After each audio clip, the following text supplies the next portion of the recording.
The clock continues to tick as lawmakers are now in what leaders hope to be the final weeks of negotiating the process for next year.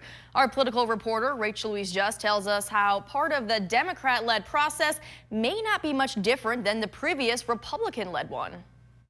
It is 17 days now until the state's self-imposed deadline of July 1 for its budget process. And while we have an idea of what each chamber and the governor's office wants, we're still waiting to hear about a final compromise.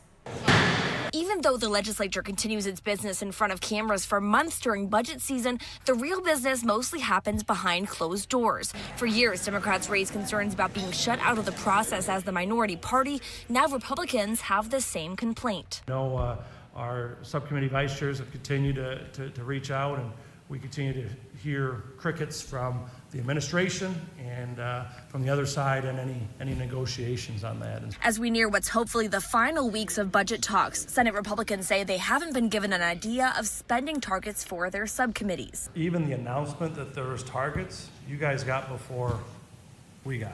Both sides remain hopeful a deal gets done before the deadline. We were serious. Yeah, we meant it when we said that these pieces needed to be negotiated amongst the principals at the subcommittee chairs and the department. So that's what you're going to be seeing in the next couple of days and weeks. I asked the governor about the process a few weeks ago on Mackinac Island. Well, it's going well.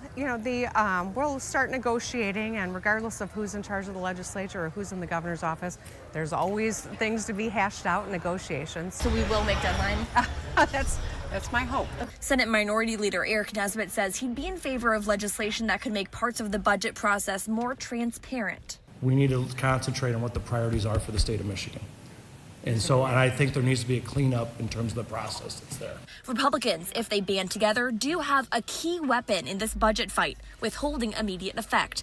Democrats have a very slim majority, but they need 2/3 of the chamber's support to get the budget to go into effect right away. If Republicans decided they weren't happy with the budget, they could withhold immediate effect, meaning either the legislature would need to adjourn early this year or face months without any state money. Senate Minority Leader Eric Nesbitt suggesting today that he's not wanting to go that route of the immediate effect as he continues through these budget negotiations. In Lansing, Rachel Louise Just.